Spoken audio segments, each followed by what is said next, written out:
Ladies and gentlemen, if you'd all take your seats, we'll get started, please. Thank you. Good evening. Welcome to the school board meeting of September 18th, 2019. The board also participated in a closed risk management session prior to this meeting. The regular board meeting is now called to order. Mrs. Bass, will you please take the roll? District 1, Barbara McQuinn. Here. District 2, Chuck Shaw. Here. District 3, Karen Brill. Here. District 4, Erica Whitfield. Here.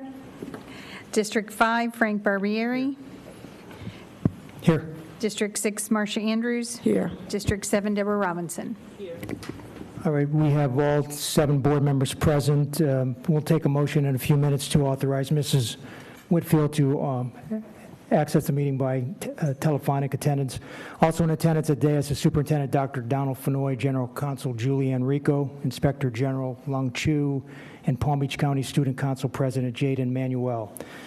I'd like to remind all who will be speaking today that this meeting is being transcribed in real time so it can be viewed with closed captioning. Please speak at a reasonable pace so the transcribers can fully capture what you are saying. This evening, there is one proclamation on the agenda acknowledging September 15 through October 15 as Hispanic Heritage Month. At this time, I'd like to ask everyone to please stand for the Pledge of Allegiance to be led by General Counsel Julie Enrico. Here to present the flag is the Boynton Beach Community High School Marine Corps Junior ROTC under the direction of Master Sergeant Patrick Barber, and singing the national anthem is the Palm Beach Gardens High School Chamber Chorus under the direction of Ashley Taylor Osario. To the flag of the United States of America and to the republic for which it stands, one nation, under God, indivisible, with liberty and justice for all. Forward. Carry. Coach. Oh, say, can you see by the dawn's early light what so proudly we hailed at the twilight's last gleaming, whose broad stripes and bright stars through the perilous fight o'er the ramparts we watched were so gallantly streaming, and the rockets' red glare, the bombs bursting in air, gave proof through the night that our flag was still there. Oh, say, does that star-spangled banner yet wave o'er the land of the free and the home of the brave?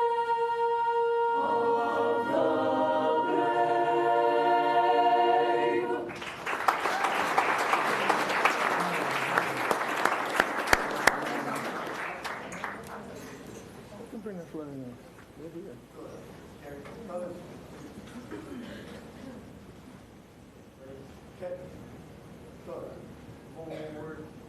March. Right. Good. Left. Pivot. March. Left, right. Left, right. Kodak. Hold. Kodak. Right. Pivot. March. Left, right. Kodak. Forward. March. Left.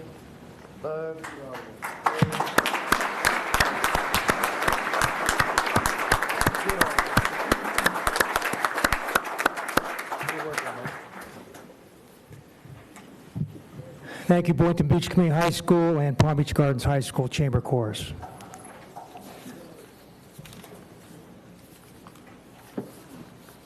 We need a motion to approve Mrs. Whitfield's attendance by telephone. Motion by Ms. McQuinn, second by Dr. Robinson. Any discussion? All in favor? All opposed? Motion carries 7-0. Mr. Superintendent, do you have any items to add to the agenda this evening? Mr. Chairman, I have nothing to add. Items to withdraw? Yes, sir. I have several items to withdraw. COM5, ELR3, ELR6, I1, and ST3. All right, then we have 2 items been pulled by the board, PC3. Are there any other items the board members want to pull? We're also pulling I2. It's not on here, but I2. Okay, and also the I2 has been pulled. We need a motion to approve the agenda. You have to pull it to abstain. Motion by, Yes, I have to pull the item. I didn't realize I have to do that to recuse myself. okay, so Ms. McQuinn is pulling I2. Yes. All right. Motion to approve the agenda as modified. Motion by Dr. Robinson, second by Mr. Shaw. Any discussion? Go ahead, Dr. Robinson. I'm sorry, I just want to be clear. My items were pulled. PC3, PC3 is pulled, yes. Yes. okay. I just didn't hear them announced. And then FMPO2 and PA2. They're on our green sheet. I just didn't hear them read. Okay, thank you. I'll correct it one because All right, so those items also been pulled. State them again, Dr. Robinson. Thank you. It's PA2, PC3, and FMP01. Oh, O2, I'm sorry. FMP02. All right. Let's take another motion to approve the agenda as further modified. Motion by Dr. Robinson, seconded by Ms. Brill. Any discussion? All in favor? All opposed? Motion carries 7-0. Disclosures and abstentions. Dr. Robinson? Thank you. Yes, I'll be abstaining on PC3. All right, and Form 8B, I understand, has been attached to the item of, and Ms. McQuinn? Yes, I'm recusing myself from I2 for I have family involved in the case. All right, and Form 8B for Ms. McQuinn has been filed with the clerk. Do we have any other disclosures or abstentions between those two? Okay. Superintendent, Mr. Superintendent, you have comments? Yes, sir. I'd like to begin by acknowledging Hispanic Heritage Month, which, as you heard a moment ago, is celebrated annually from September 15th through October the 15th. During this time, the district acknowledges the culture and traditions of students, teachers, staff, and community members who trace their roots to Spain, Cuba, and other Spanish-speaking countries in North America, Central America, South America, and the Caribbean. Hispanics are the fastest-growing ethnic group in Palm Beach County. The school district serves more than 65,000 Hispanic students, representing 21 Spanish-speaking countries. We are so proud of the Spanish dual language programs offered at several of our schools. As I mentioned, numerous Hispanic heritage events and activities are scheduled in our schools and throughout the community. Please find out more about these events by visiting palmbeachschools.org. I'd also like to share information with you about the recent arrival of Bahamian students displaced by Hurricane Dorian. So far, 92 students from the Bahamas have been welcomed into our schools since Dorian devastated large portions of the Bahamas.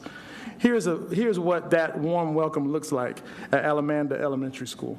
Our friend named Keyshawn, he lived in the Bahamas and his house got broken by the hurricane. I saw one of my students and I told her that we were getting a new student the next day from the Bahamas. Right away her face lit up and she was really excited. She wanted to do something special for him. She told me that we were getting a new student in our class. So I was really excited that I'd meet a new friend from a different country, and I thought to make him really welcome. So I made him a Welcome to America card. So I just want you to feel as welcome as possible. So I made this. We teach the kids about kindness all the time, and I kind of tell my students too that it's like a domino effect. If you're kind to one person, then they're kind to someone. It's very nice to see that Keyshawn's now actually getting used to our school. I had 3 more students then who piggybacked on that and made him a card and made him a craft, and it's really been special. Because he's only been here for about 2 days, and it's been a pretty wacky week this week. That's a good thing because it starts friendship, and then it spreads more and more and more. That means you have more friends. Absolutely. I'd like to pass personally, let's give him a round of applause. I'd like to personally welcome Keyshawn and all the other Bahamian students who have been recently admitted into our schools. And finally, I'd like to congratulate Diana Fetterman, our Assistant Superintendent of Teaching and Learning, and her team.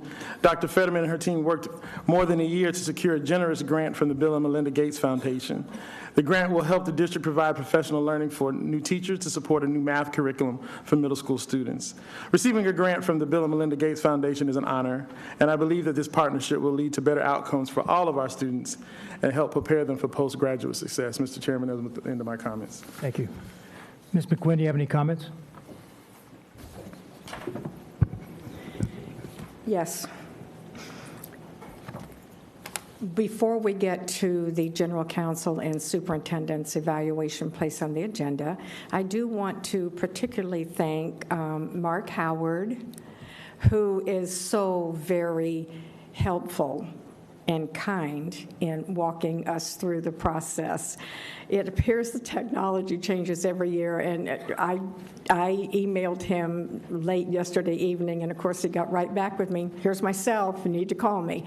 So I just want to thank you for making this process as painless as possible. Thanks. Thank you. Mrs. Whitfield? Thank you. Yeah, I do have some comments I would love to make really quickly, and I do apologize for not being there. I wanted to talk quickly about the changes to the SNAP guidelines that are coming out from the federal government. We actually have an opportunity as a community to put in public comments on these guideline changes, these policy changes, up until September 23rd.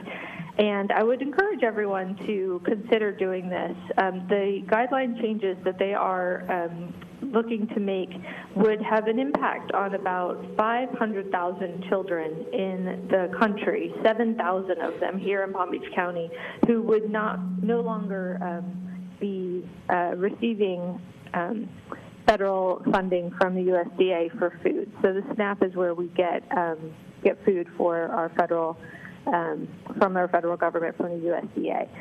The other thing that's very important about it is the way that it affects our school food service program and the way children are immediately put from SNAP into being approved through school food service. This would have a very big impact on our students here locally. So 7,000 students who would no longer be automatically included and potentially not be able to receive food through our schools. So if you are interested in that, I will give you the website. You can go check it out and see some more information about it. It is http://bit.ly/SNAP-rule-campaign-2. So that's http://bit.ly/SNAP-rule-campaign-2. And that's it for my comments tonight. Thank you. Thank you, Ms. Whitfield. Hope you feel better. Ms. Brill? Thank you. And I just have a couple of brief comments today. I attended 2 events at 2 very special schools that I want to share with you. The first was the groundbreaking last week for South Tech Academy, which was a groundbreaking at the old Odyssey Middle School. For those of you that don't know, South Tech Academy is a conversion charter school that offers a full array of technical and vocational programs. And as my colleagues know, I sit here and lament all the time that District 3 only has 1 high school. So I am very happy that the students in my district are going to have another alternative to attend. I also today had the opportunity to attend and speak at the Palm Beach School for Autism's Project Next program ribbon cutting. That program focuses on job training, building independence, and community inclusion at the School for Autism. Now, I have to tell you that when we attend graduations and we see the students with their excitement walking across the stage, we shake their hands and congratulate them. We often ask them where they're going to go to school. And there's an excitement and a passion in the air. Well, for these students with disabilities, when they graduate, in many cases, that's the end of the road for them.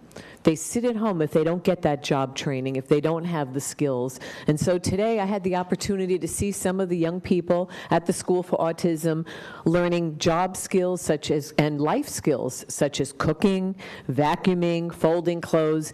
To all of you, that might not sound like much to do, but for those of us who have students with disabilities, children with disabilities, that's life-changing. So I just wanted to bring that up because education is provided in a variety of ways, and I'm very proud of the partnership we have with our schools that address some of our students with special needs. And finally, for those of you who are celebrating, I just want to wish you a happy and a healthy New Year. Shana Tova. Thank you. Thank you, Ms. Brill. Mrs. Andrews? Thank you, and good afternoon to everyone. Today I had the pleasure to be with the League of Women Voters. Our superintendent was the guest speaker, speaking on educational updates.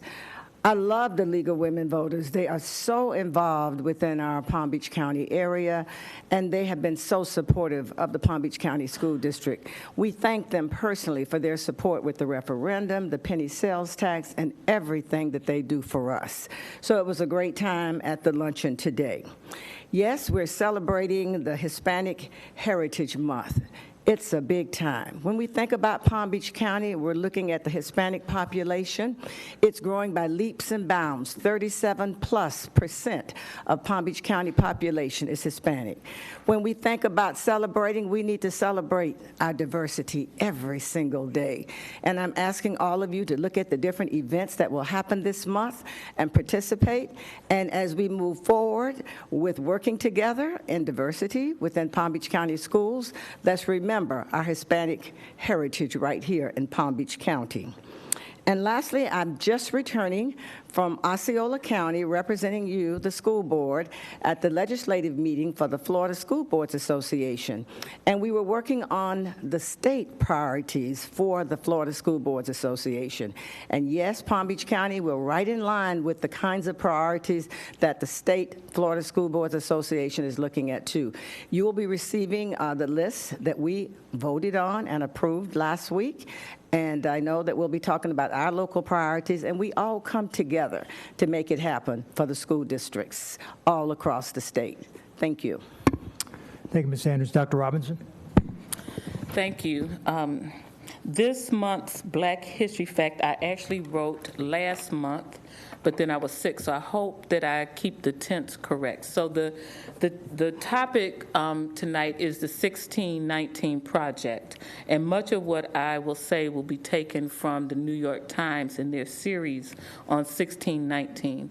So in August of 1619, just 12 years after the English settled Jamestown, Virginia, 1 year before Puritans landed at Plymouth Rock, and some 157 years before the English colonists even decided that they wanted to form their own country, the Jamestown colonists purchased 20 to 30 enslaved Africans from English pirates. The pirates had stolen them from a Portuguese slave ship that had forcibly taken them from what is now the country of Angola. Those men and women who came ashore on that August day 400 years ago were the beginning of American slavery.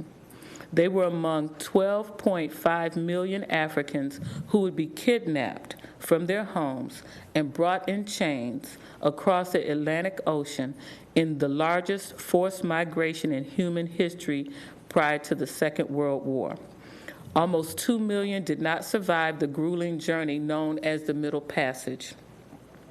So according to the author, Nicole Hannah-Jones, the purpose of the 1619 Project is to reframe our country's history, understanding that 1619 was our true founding and placing the consequences of slavery and the contributions of Black America at the very center of the story we tell ourselves about who we are. From the project's lead reporter, the 1619 Project underscores the Black condition in America. We are the constant reminder of the lie at the origins. While Thomas Jefferson was writing the Declaration of Independence, his enslaved brother-in-law was there to serve him and make sure he was comfortable. According to her, if you believe that 1776 matters, If you believe that our Constitution still matters, then you should also have to understand that the legacy of slavery still matters, and you can't pick and choose what parts of history we think are important and which ones are not. Just a few more. According to the New York Times, conveniently left out of our founding mythology is the fact that one of the primary reasons the colonists decided to declare their independence from Britain was because they wanted to protect the institution of slavery. By 1776, Britain had grown deeply conflicted over its role in the barbaric institution that had reshaped the Western Hemisphere. In London, there were growing calls to abolish the slave trade. This would have upended the economy of the colonies in both the North and the South, hence independence from Britain, to maintain the cash cow. So in closing, I just want to tell you that in recognition of the ancestors, the NAACP organized the Jamestown to Jamestown project. Participants in this historic event, including our own state president of SEIU FPSU, Alfonso Mayfield, participated and visited the historic Jamestown Visitor Center to symbolize the ancestral arrival at Point Comfort near Jamestown, Virginia. They wrote letters to the ancestors and placed them in a fire, a symbolic African tradition. They visited the National Museum of African American History and Culture, and then on to Jamestown, Accra, Ghana, where they were warmly greeted by the President and Chief and Queen Mothers who welcomed them back home. Attendees visited the Slave River, where the enslaved Africans had their last bath before their trek to the coast for shipment to the Western world, never to return again. They visited the W.E.B. Du Bois Center for Pan-Africanism, and then they walked through the door of no return. We must never forget, and our children must learn. Thank you. Thank you, Dr. Robinson. Mr. Shaw. Thank you very much.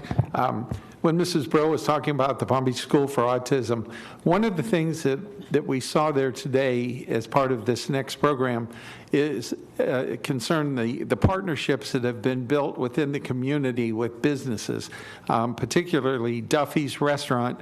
Worked with them in equipping and installing a complete commercial kitchen at that school for the students to work with. They have also partnerships with several hotels and other businesses, and the partnerships that they've done is something that is really something to recognize the school for. And my only other comment was at the League of Women Voters meeting today. Dr. Fenoy was speaker. Oh, I can't believe he's not in here right now. My chance to give him a hard time, and he's not even going to be there. Very good. I'm glad you're back. When I got here, he said, "How did I do with my speech today?"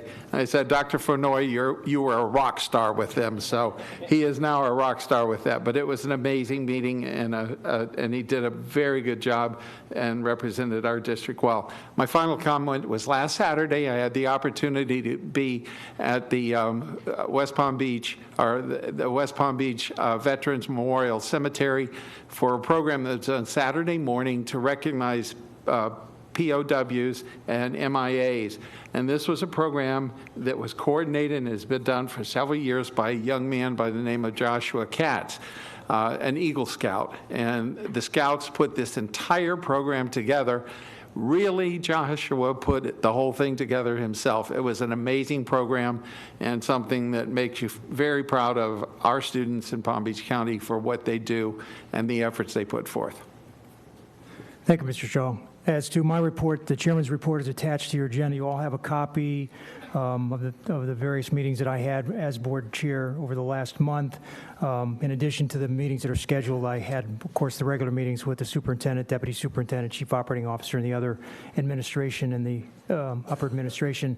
I want to point out a couple of things, a couple of the meetings. I had a meeting with Chairman Wilhite of the Palm Beach County Legislative Delegation. Chairman Wilhite indicated he would like to help help Palm Beach County with respect to the ambiguities in the recently enacted statutes dealing with safe school officers.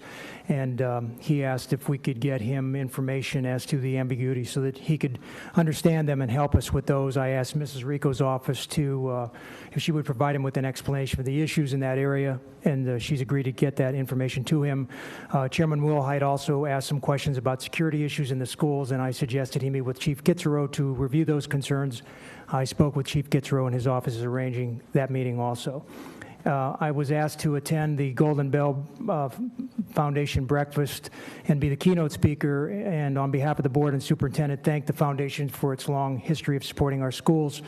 Principals and teachers from 20-plus schools were in attendance, as well as Ms. Brill, Deputy Superintendent Oswald, Chief of Staff Tierney, South Region Superintendent Licata, and the South Region Instructional Superintendents. At that meeting, Golden Bell gave grants to 20-plus schools totaling approximately $100,000, bringing the total that Golden Bell has given to our schools to over $1.8 million. Finally, I want to thank Dr. Geraldine Johnson, Director of Choice and Career Options, for organizing the very successful 9th Annual Constitution Day program here in our boardroom on September 13th. I was asked to give a brief welcome to the nearly 300 Criminal Justice and Law Academy students from our middle and high schools who attended the event, and I thank Judge Rowe of the 15th Judicial District and the other attorney panelists for taking the time to meet with our students. The rest of the meetings that I had are for your review or on the agenda item that is attached. And with that, we are now ready for presentations. Now, Ms. Neka Nolan from the Communications and Engagement Department joins us for the September board presentations. Good evening, Neka. Would the board members go down front, please?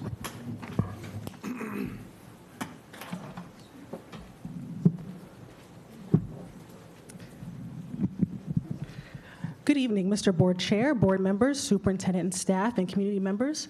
And this evening, we have 6 presentations on the agenda. And everyone, please visit our website at palmbeachschools.org and click on School Board, then Board Meetings, to view photos from tonight's meeting. We begin with a recognition of the Special Olympics Unified Volleyball Team from Park Vista Community High School.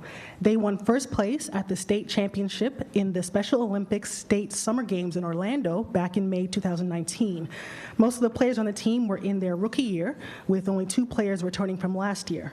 And most of the team members did not have any experience playing volleyball. As such, for them to go the distance and win first place is definitely a noteworthy achievement.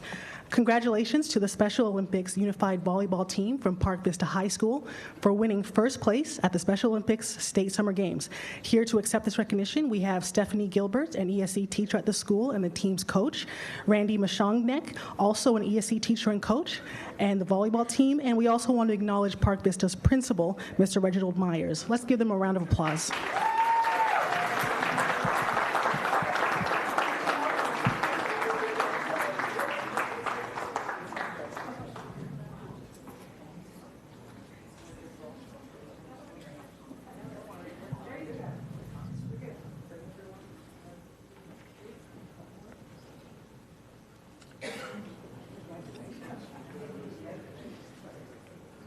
Thank you.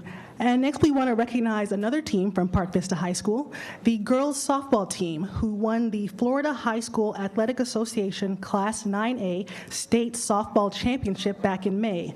This is the team's first state championship, and we are definitely proud to congratulate them on a job well done. Here to accept the recognition is Mr. Joe Della Roca, the team's coach, Pam Romero, the athletic director, and of course, the girls softball team. Let's give them a round of applause.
Next, we want to recognize Arts Garage, a nonprofit organization based in Delray Beach.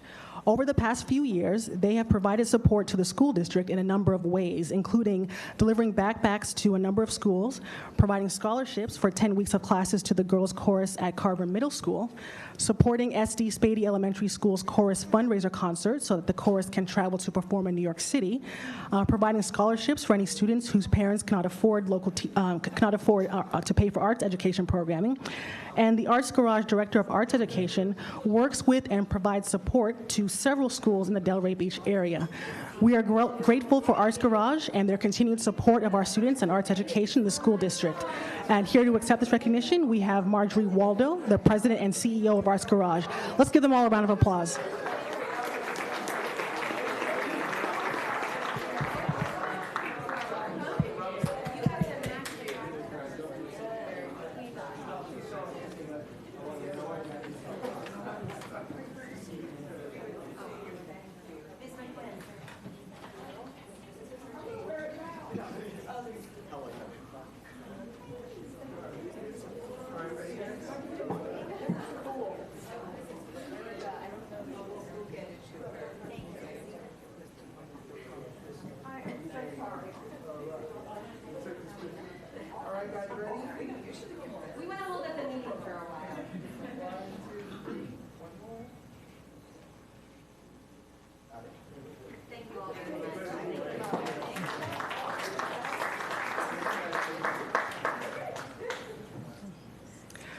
Next, we want to recognize Dr. Mary Jo Murray, who was inducted into the National Teachers Hall of Fame. The Hall of Fame is a nonprofit organization that honors exceptional school teachers. Each year, 5 teachers from around the country are selected for induction, and Dr. Murray was among that group of top educators. She spent 15 years as a teacher here in the school district, 14 of which were spent at Suncoast Community High School. Dr. Murray retired earlier in 2019 after a total of 49 years as a teacher. Certainly a great way to end her career on a high note. And she was inspired to go into teaching as both of her parents were public school teachers, and she always felt she had much to offer her students, regardless of their background or prior knowledge. Congratulations to Dr. Mary Jo Murray for being inducted into the National Teachers Hall of Fame.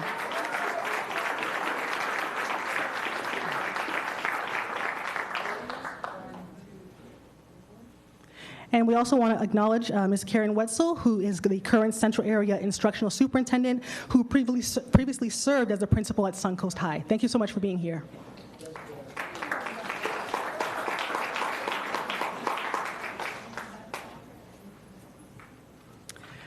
And now we want to recognize International Education Corporation. They operate 10 Florida career colleges here in the state, offering vocational and trade school programs with campuses in West Palm Beach and Boynton Beach. International Education Corporation made a generous donation of 190 Verco student desks to the school district, valued at more than $44,000. We are definitely appreciative for a donation of this nature, helping to provide valuable materials to our students. And here to accept this recognition is Mr. Michael Cole, Regional Vice President of Operations for Florida Career College. Let's give him a round of applause.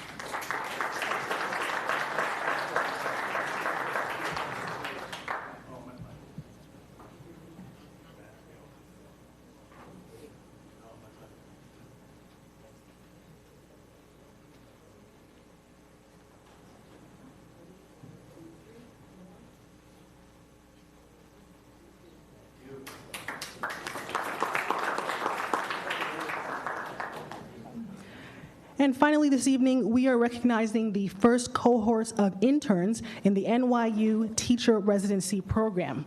In an effort to recruit and develop the best teachers for our highest need schools, the NYU Teacher Residency Program began last month at JFK Middle School and Palm Beach Lakes High School. 7 residents went through a rigorous screening process by both NYU and the school district to be selected for a year-long internship at those schools while they completed a master's degree in secondary education education at New York University.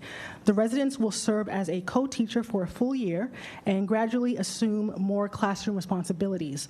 In addition to covering $10,000 of tuition for each intern, the district is providing full-time employment and benefits while they complete their master's degree. Following graduation, the interns will be hired as teachers at the same school where they completed their residency. This is the first year of this partnership between the district and NYU, which will continue into the 2020-2021 school year. Each of these interns have definitely worked extremely hard to get to this point, and we know that they will continue to do so throughout this internship and into their careers. Congratulations to the following interns. Please come forward as I call your name. Julie Candia, working at JFK Middle. Amaryllis Farrell at Palm Beach Lakes High School, Stephanie Melendez, also at Palm Beach Lakes High School, Gretel Montanez at JFK Middle, Brianna Petrosanti from Palm Beach Lakes High, Milton St. Just from JFK Middle, and Courtney Weinberg, also from Palm Beach Lakes High School. Let's give them a round of applause.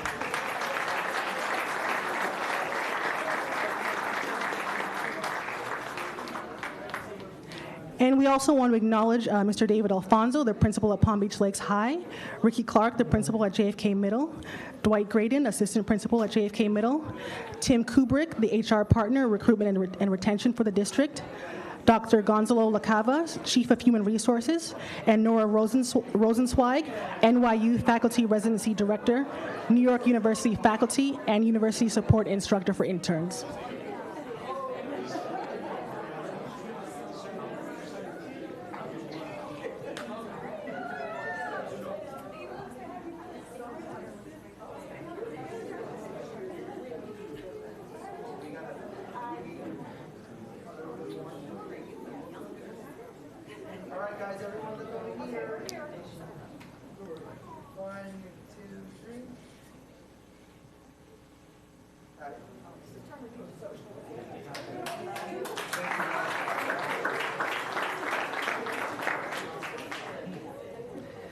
Thank you. Mr. Board Chair, board members, superintendent and staff, and members of the community, this concludes the presentations for September. The Communications and Engagement Department invites you to visit the district website at palmbeachschools.org to learn about all the great things happening in our schools, departments, and communities. And make sure to follow us on social media, available in English, Spanish, and Haitian Creole. And we also encourage you to download our mobile app in Google Play or from the App Store. Search for School District of Palm Beach County in either store. Thank you, everyone, for your attention this evening, and have a good night.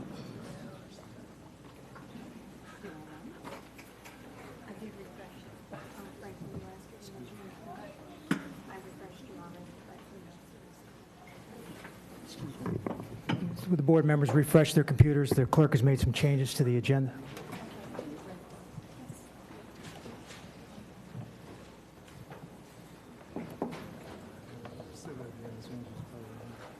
Mrs. Andrews, refresh your computer.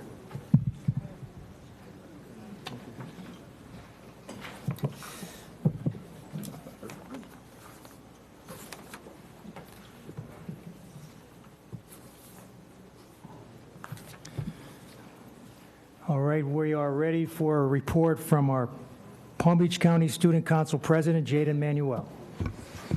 Thank you. Hello, everyone, and thank you for having me again, board members.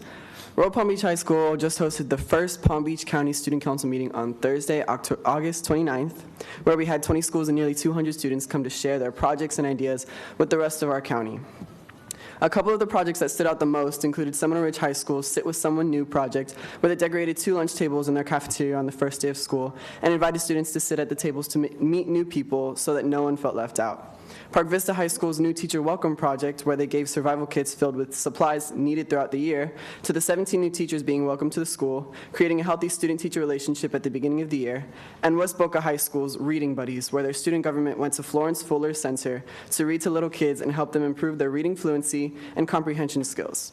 These are just some of the best projects that only a few of our schools are participating in throughout the county. I'm sure you can imagine all the other amazing things that the students are doing for our community. For our next county meeting in November, I plan to increase the participation of the schools that attended the county council meeting. I'll be reaching out to the schools that did not attend and do my best to include them in the next meeting. I'll have an updated report on how many schools are coming at the next meeting. Thank you. Thank you. All right, the next item on the agenda will be a report from the Academic Advisory Committee. Is there a report this evening? Ms. Feldman?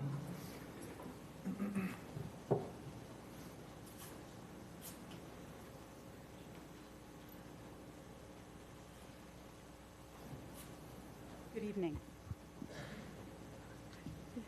Good evening, Chairman Barbieri, school board members, Dr. Fenoy, and staff. The Academic Advisory Committee met last week where we heard a presentation about the implementation of all the requirements in Statute 1003.42, which is the one that identifies the need for civics education, Holocaust education, the inclusion of contributions of women in American society, and the contributions of Hispanics in American society, and African history and African American history, as well as their contributions to American society. So staff outlined each requirement that is listed in that statute and identified which parts of the curriculum meet the requirement by listing the course and the unit information. Mr. Oswald had mentioned that the staff is working on improvements in what is in place currently. And with questions about the details of the curriculum, the committee members learned that the district is conducting curriculum audits with input from key community members to increase the rigor of the curriculum. A committee member recommended that the district's accountability takes place on a conceptual level, not just as a checklist that it has been done. And the staff also informed that these improvements in the curriculum are a factor in the selection of our next textbooks. And concerns were raised that teachers and administrators will need cultural competency as well as content knowledge to ensure that these topics are well addressed, and that we will need well-attended, strong professional development in order to do this. We also discussed the need for accountability, along with the infusion of these topics into STEAM classes. A committee member also recommended that short videos with information relating to these requirements, not just what is required, but the topics that are contained within the curriculum, are posted on school websites and sent to parents and community members so that they can see and possibly also learn this information so that we can use that as an avenue to help reinforce those lessons at home.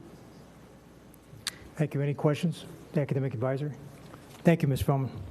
Thank you. Instruction Oversight Review Committee, Mr. Brasser, no, I see Mr. Doctor.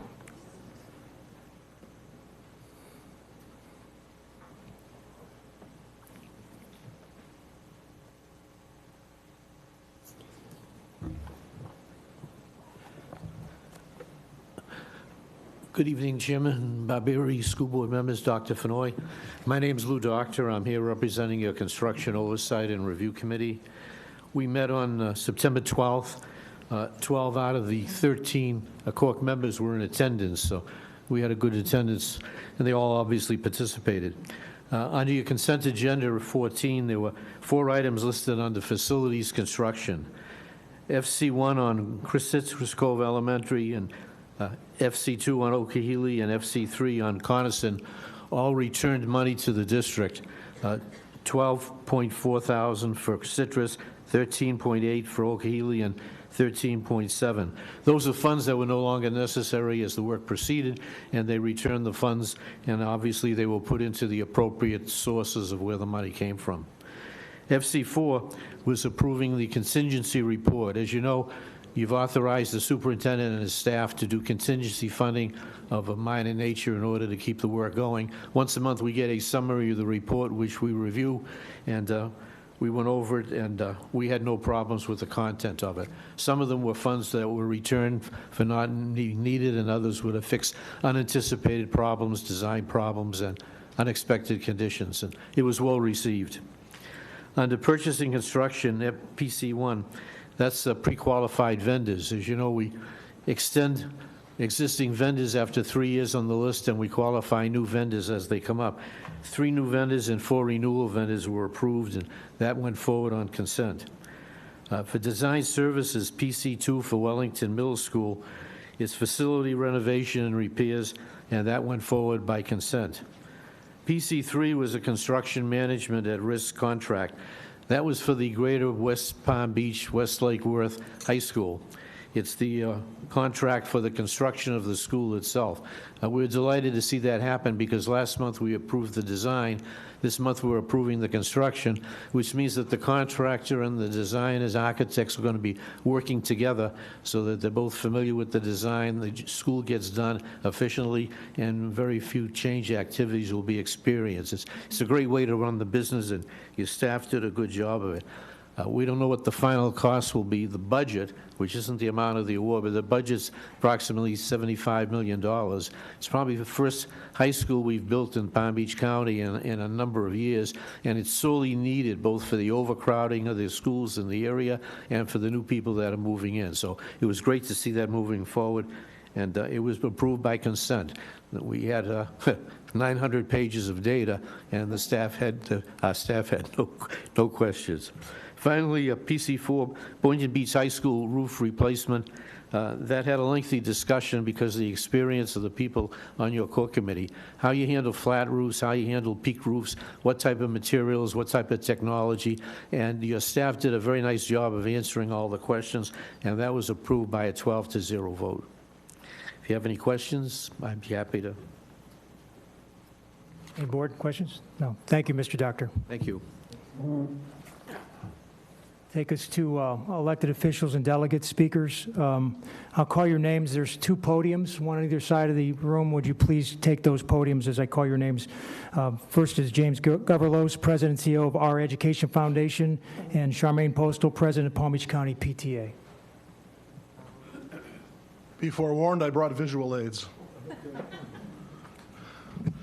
Good evening. I'll be brief tonight. I'm looking for my clock. You're throwing me. I don't know where my clock is. 3.5 items to report on tonight, and I first want to commend the school board through your chairman, Mr. Barbieri. I want to commend Dr. Fenoy, Ed Tierney, and Claudia Shea, who took point as soon as the wind stopped blowing with Dorian. I mean, think, Frank, literally the next day you called me up and said, we need to do something. We want the foundation to get moving. And the next day, Dr. Fenoy and Ed Tierney got involved, and there's been a district-wide effort to do really a two-pronged approach. One is the emergency relief. We still have people in the Bahamas whose land and homes is underwater. There is a fundraising campaign going on through GoFundMe right now throughout the district. If you have not yet made your contribution, please go through the district site, make that contribution, as we will be presenting a check to the American Red Cross next Wednesday on behalf of the school district of Palm Beach County. Dr. Fenoy, thank you for your leadership on this. The second prong of the approach you touched on, we're already up to 91 students who have relocated to Palm Beach County. As they come in, the Education Foundation is providing them with a backpack and all the school supplies they need. We've been working closely with the Welcome Center, delivering backpacks every couple of days. And as they become more integrated, Frank, you and I have talked about something hands-on that our students and schools can do, and we're looking for a number of different options there. But again, I commend this district for your immediate response.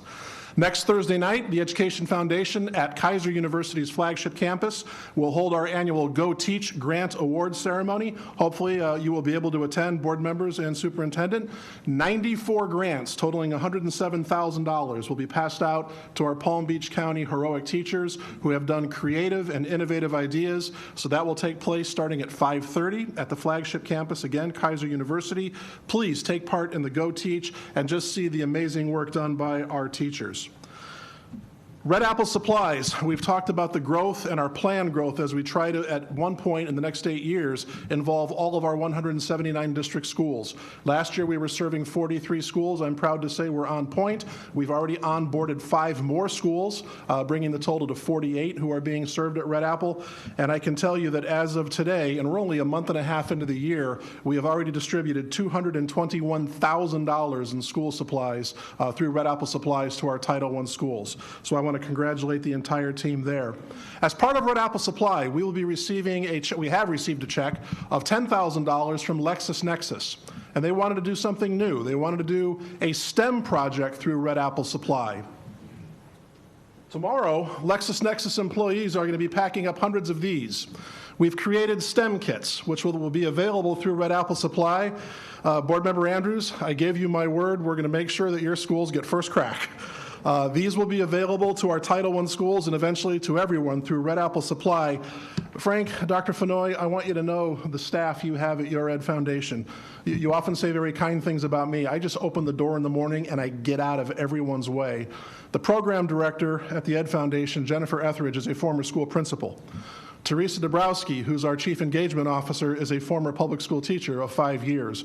Jennifer was a principal for, I believe, 10. These ladies not only put these kits together, they also wrote a curriculum and have little task cards. So when the teachers come to Red Apple Supplies, they pick up the kits, they have the curriculum ready-made, they have the task cards ready for the kids, all funded by LexisNexis to encourage STEM education.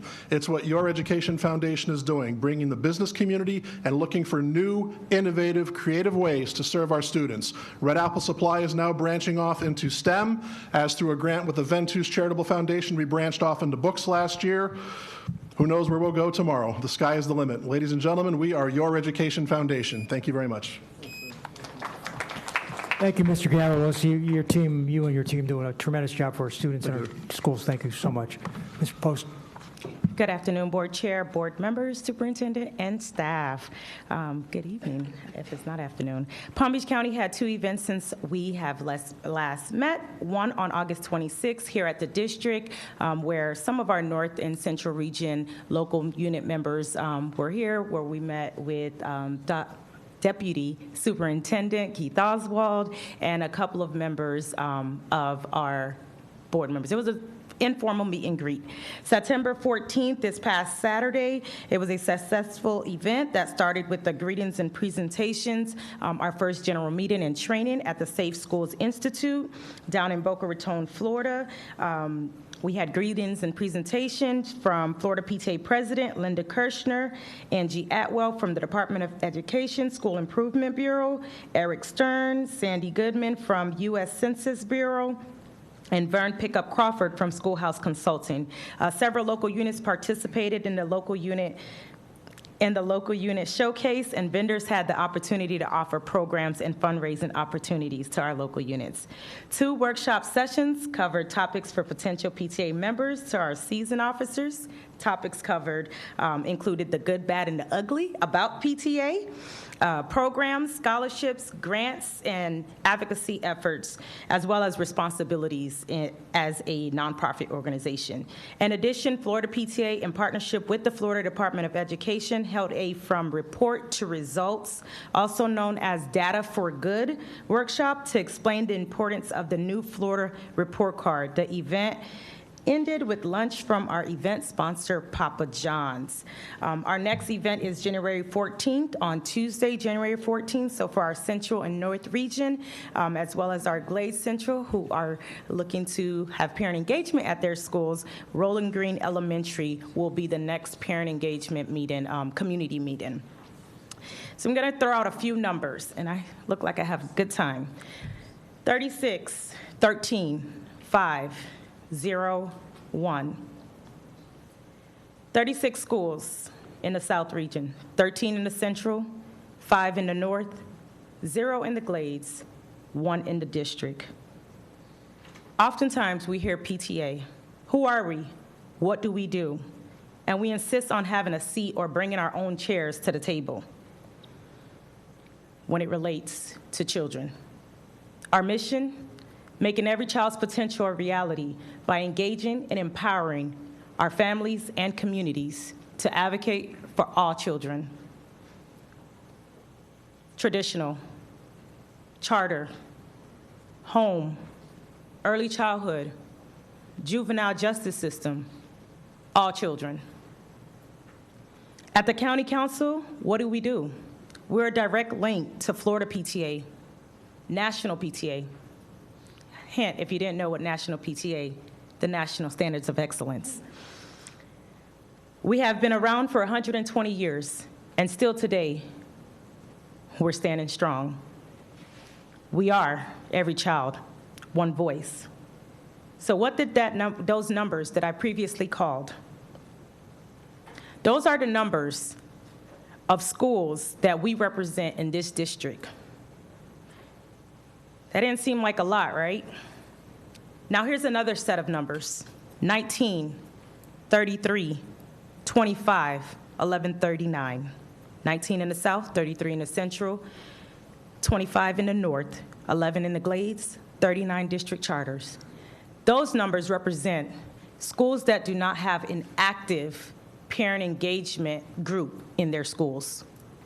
They may have some parent involvement, but do not have active parent engagement groups in their schools, bringing the resources, advocating for the children. That is how many local units. Our children are all children. Our goal is to ensure that every school have parent engagement by the end of this school year. With parent engagement, parent involvement to some, transparency, accountability, and fiduciary responsibility, I stand here on behalf of the County Council, the body that can charter any parent groups, and ask the board and those around in this room, does every school have parent engagement? If the answer is no, email me, talk to me. Don't be afraid to call me. The ask to the board this evening is that the school board consider also policies similar to the ones in other larger districts in the state of Florida, like Miami, Broward, Orange, Hillsborough, and Duval, and form a policy regarding parent groups, mainly PTAs, PTA SAs, or other independent groups. Go ahead, finish. Thank you. For their longstanding history of advocacy, check and balances, support, fiduciary responsibilities, and national standards of excellence. I look forward to working with you all on something like this would be very beneficial in Palm Beach County, and again, ensuring every school have parent engagement. Thank you. The first person we reached out to, I just want to say a big thank you to Mr. Barbieri, Chairman Barbieri, for having that meeting with me, and we look forward to having a meeting with all of the board members, and I'll travel wherever I need to go, as far north and as far west to the Pahokee Glades area, to meet with you on how we can ensure that parent engagement is in every school. Thank you. Have a good evening. Thank you very much. Margaret Bagley, President and CEO of Communities and Schools, come to one podium, and Chuck Ridley, President of Unified, come to the other, please.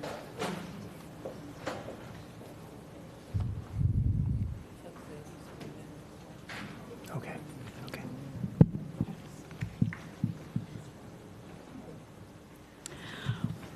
Go ahead. Good evening, Chairman Barbieri, board members, Dr. Fenoy, district administration, staff, and guests. My name is Margaret Bagley, and I am honored to serve as the CEO of Communities and Schools of Palm Beach County. As you know, our mission for the last 35 years has been to surround students with a community of support, empowering them to stay in school and achieve in life. Behind me stands my community of support, the board of directors. We have Meyer Haberman, chairman of the board, Renata Espinoza, vice chair, Dr. Glenda Garrett, secretary, Larry Burke, treasurer, members Michelle Blackstock, Clemmy Christie, and of course Mrs. Andrews, who sits on the board.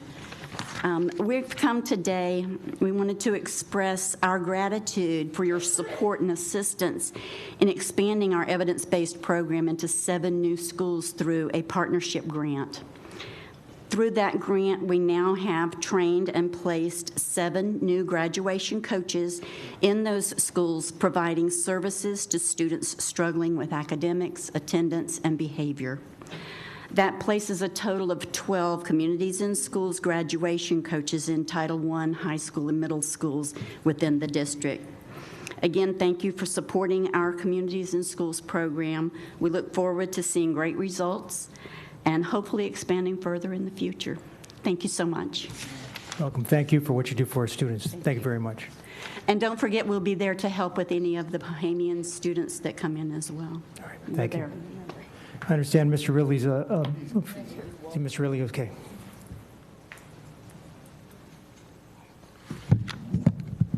Superintendent, board chair, board members, my name is Chuck Ridley. I seem to have made it in time as opposed to on time. As some folk call that an African tradition. Maybe no one in this room. Mr. Donovan, My name is Chuck Ridley, and I have the privilege of being the chair of Unify. Unify exists for one purpose: to build power for Black people and the Black community. I'm out of breath because I ran from my car. So as I try to catch my breath, it is my understanding that on tonight's agenda is the superintendent's evaluation, and Unify feels that it's important to give our reflections as well as the reflections from the Black community of our expectations of the superintendent and the school district. Superintendent Fenoy, we realize that you embrace a high-performing school district. In fact, we understand that you value the vision of this district, and quote, "The school district of Palm Beach County envisions a dynamic, collaborative, multicultural community where education and lifelong learnings are valued and supported, and all learners reach a high potential and succeed in a global economy." These are great words, board members. However, Dr. Fenoy, it is your responsibility to turn these words into deeds and actions that make sure that all children perform at high levels. In order to come here and share with this board and you, Dr. Fenoy, Unify looked at 5 areas: effective and relevant instructions, high school readiness, talent development, high performance culture, board and community relationships. So you've done a good job. Proud of the job you've done. Yeah, I know, this is Unify. And once again, this is an A-rated school district. Now, what that means, I'm not quite sure of. I know what an A means, and I would rather have an A than something else. And when I look at the performance matrix, when I look at how we've done around reading levels at 3rd grade, high school readiness, graduation, and in most of those areas, we did see some improvement. Starting over 19, if you take from fiscal year 15 to 2019, we saw some substantial growth. But we know that we got problems, right? I don't have to tell you that, you know it. And that's what we're going to hold you accountable for. We know Black students aren't achieving nearly at the rate they can. We're not blaming anyone for it, but we know that the institution itself still suffers from structural racism, and we have to find ways to work through it and not ignore it, and realize that the outcomes that must change starts with you and this board. You also have an ambitious plan to develop talent in the school district. And for the most part, I see that working, particularly as it relates to your administrative and your instructional staff. But there are 2 places that we would like to see improvement. We would like to see all of your staff, all 23,000 employees. Is that me? Wow. I surely missed something on here. We got to do better. Black children have to do better. We got to figure out the talent piece for the custodians as well as principals. We got to figure out fairness and equity for all programs, whether a principal in Boca Raton or a food service worker in any school district in elementary school. We got to treat them fair. We got to figure out this African and African American infusion piece. We got to understand that the school, when we talk about community engagement, that is larger than the business. You know that we have a very active and engaged Black community. We got to get them in there somehow. And that's the area we're going to ask you to improve in. But for the most part, boom shakalaka. Thank you, Mr. Ridley. We'll take us to agenda item speakers. We have 3. I understand that they are going to be assisted with an interpreter, Jesus Cruz. So we're going to give, Mark, if you give them 4 minutes each. And the speakers are Pastor Beto Discoa, Pastor Valentin Fontaine, I'm sorry if I'm, Fontanez, I can't read the clerk's writing. I'll blame somebody else for my inability to read the name correctly. And Victor Verdecia? Verdecia. Okay. Sí. Okay. Good afternoon. Sí, buenas tardes. Good afternoon, everyone. Quiero dar gracias por toda la junta que hoy está representada aquí el distrito. I would like to thank all the board members and everything that is here tonight. Pero estoy aquí como hispano. But I'm here as a Hispanic. Y también estoy aquí que represento a una asociación de pastores de más de 300 iglesias, aproximadamente unos 1,200 pastores. Yeah, and I'm also here representing the Association of Hispanic Ministries that represent around, ¿cuál fue el número? 300 iglesias. Yeah, 300 churches. And 1,200 people. And 1,200 people. Pastors. Pastors in this case. Yeah. Quiero darle gracias a Dios primeramente por la oportunidad que me permite hablar estas palabras que voy a decir y espero decirlas con sencillez de corazón.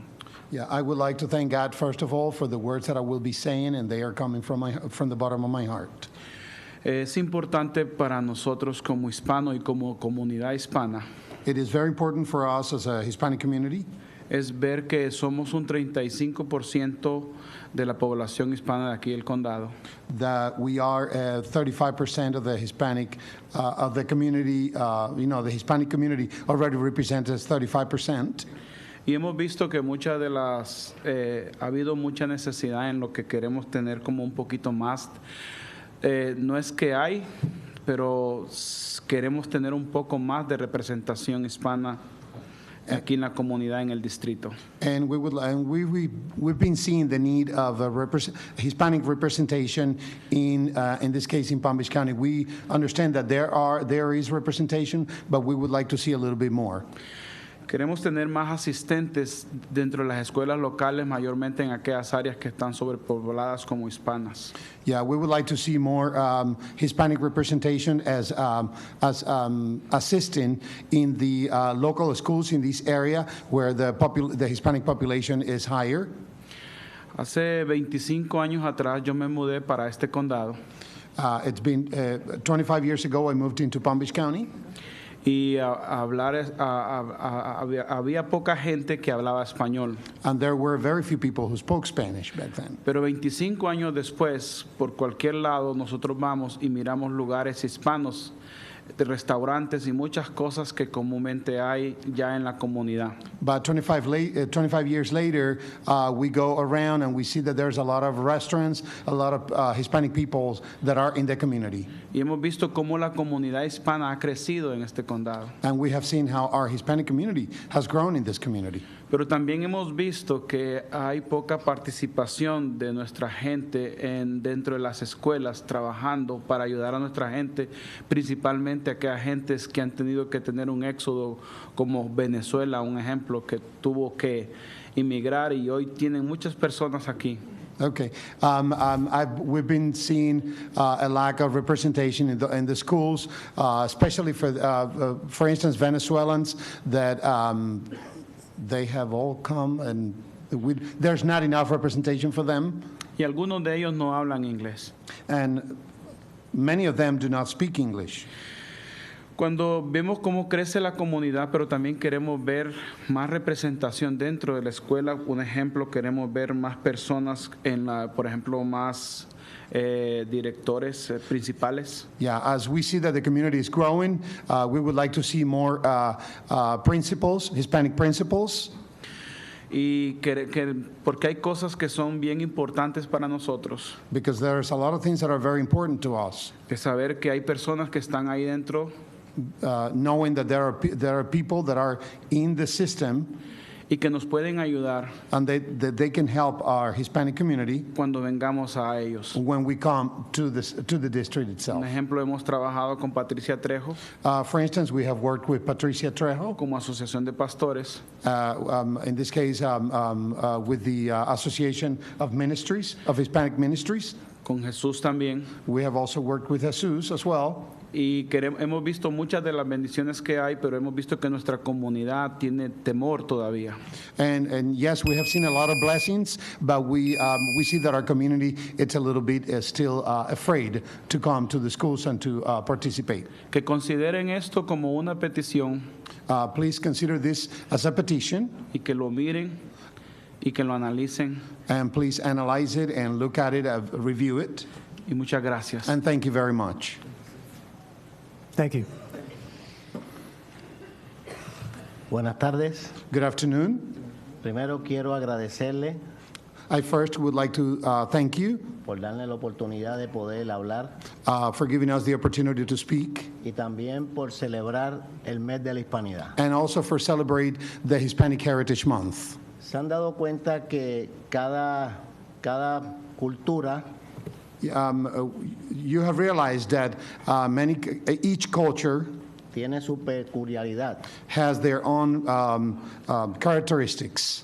Y los hispanos, in this case Hispanics, pues también tenemos nuestra forma y nuestra manera de cómo tratar y cómo hablar. We also have our own way of speaking and how to deal with situations. Y estamos aquí and we're here porque nuestras comunidades han crecido. Because our community has grown. Estaba leyendo I was reading y resulta que el condado de Palm Beach, and it looks like Palm Beach County en Estados Unidos, por ejemplo, el distrito escolar del condado de Palm Beach en Estados Unidos es el número 12 más grande. Palm Beach County School District is number 12 nationwide. En la Florida el tercero. In size. In Florida it is the third. Primero es Broward. First is Broward. Hay otro y tercero es Palm Beach. There is another one and then the Palm Beach. Y Broward y Palm Beach Broward and Palm Beach son los condados que más grupo hispano tienen en crecimiento dentro del distrito escolar. Are the counties that have the most growing of Hispanics inside the community. Y son los menos que tienen en posiciones importantes dentro del distrito escolar. And they both are the ones that have the least administrators or positions in this case in the counties. Y nosotros no estamos aquí para quitarle el trabajo a nadie. Yeah, we're not here to take anybody's job away. Sino que consideren que hay mucha gente preparada y capacitada para hacer buen trabajo. I would like you to consider that there is a lot of people that are really prepared and ready and educated to take positions. También quería expresarle. I would also like to express. Estos días estuve en un viaje a la Casa Blanca y al Congreso. A few days ago, I went to the White House and the Congress. Y una de las cosas que me di cuenta and one of the things I realized about es cómo fue el comienzo de esta nación. How was the beginning of this nation. Esta nación que amo. This nation that I love. Que casi me he criado aquí. Where I definitely grew up all my life here. Y me di cuenta que nacieron con valores y principios de fe cristianos. And I realized that the nation grew up with principles of faith, Christian Christian and faith-based principles. Y deseamos and we would like que eso vuelva de nuevo. That this will come back again. Hemos visto cómo muchos problemas han surgido en las escuelas. We have seen how many problems we've had in schools. Nos da tristeza cada vez que prendemos el televisor y vemos situaciones difíciles en las escuelas. We really feel very sad every time we turn on our TVs and we see the situations that are happening nationwide. Y yo como pastor tengo una voz. And as a pastor, I do have a voice. Así como en la iglesia le enseñamos los valores y los principios cristianos. While we teach the values and principles in church, nos gustaría que consideren también volver a los principios que esta nación comenzó. We would like we would like to see the education to come back to those religious principles and values where the nation was founded. Y eso ayudaría mucho. And this will help a lot our nation. Dios bendiga Estados Unidos. God bless America. Thank you. Thank you very much.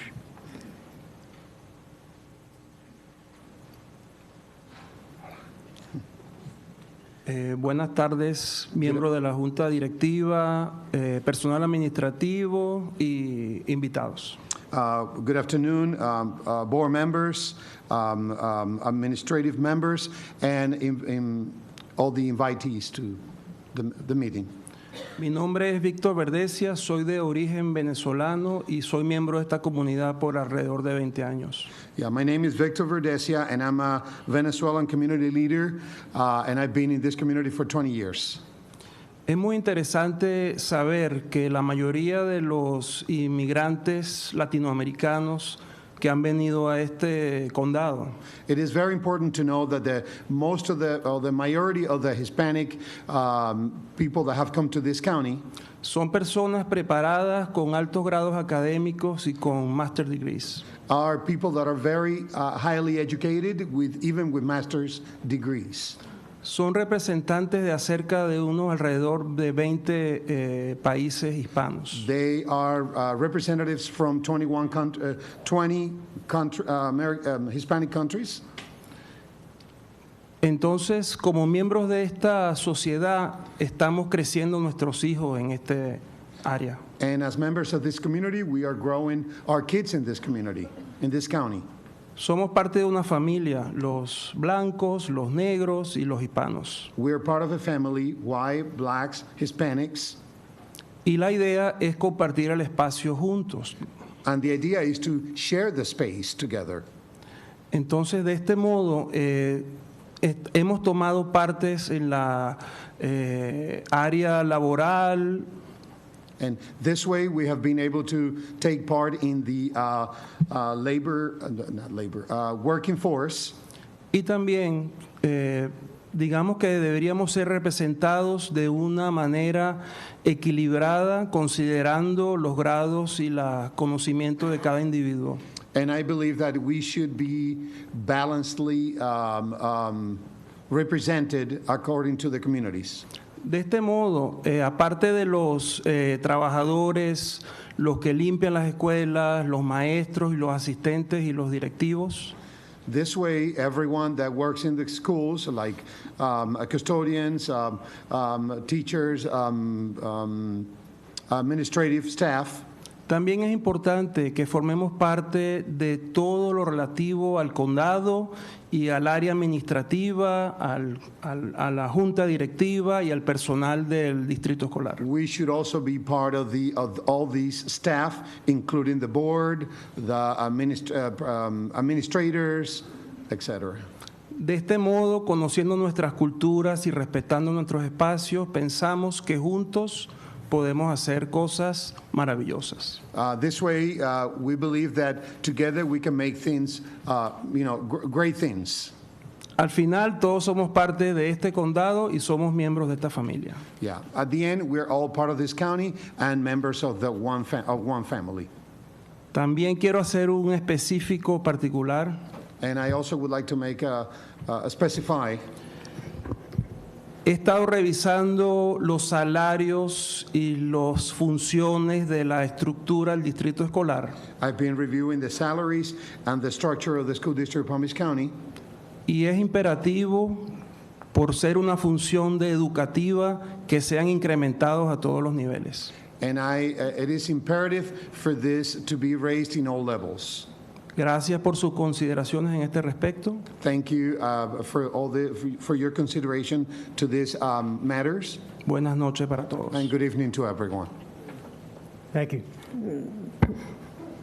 Mr. Barbieri? Yes, ma'am. Go ahead, Ms. McQuinn. Thank you. I'd like to make a suggestion that when we have speakers who have their entire 3 minutes time repeated through a translator, that we could double their time. I know doubling time is not a popular thing, but it does take at least twice as long for the translator to do that. Okay. Well, I mean, I think they all were able to finish what they needed to say tonight, but if we ran into that situation, certainly we could let them continue. Okay. Good suggestion. So we have the items have been pulled. Where the heck am I?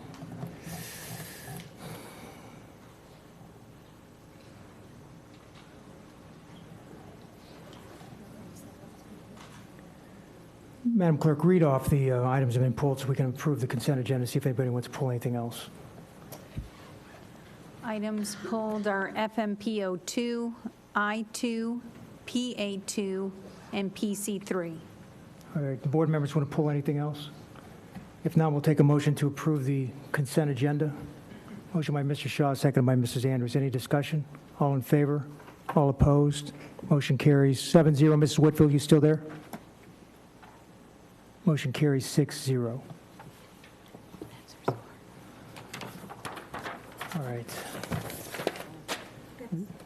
I'll get to it in a minute, Carol, okay? Next item on the agenda is BRD2, the General Counsel's Annual Evaluation. That's it. I recommend the board accept and approve the General Counsel's evaluation. The clerk has passed out to all of you the summary of the evaluation that the General Counsel received from the 7 board members. Mrs. Andrews? Mrs. Andrews making a motion? Yes? Seconded by Mr. Shaw. Any discussion? Ms. Brill? Thank you, and I'm not going to discuss the evaluation, but the next time, could we get this in a different format? I can't even see it with my glasses on. I mean, not Showing your age, Ms. anything. Brill. Yes, it is a little hard to read I'm for going us to have old to go folks. take a magnifying glass when I get home to look at what the scores were. So thank you. Any constructive discussion? If not, all in favor? All opposed? So motion passes 6-0. The General Counsel's overall rating was 4.7, so she received an excellent rating. Congratulations, General Counsel.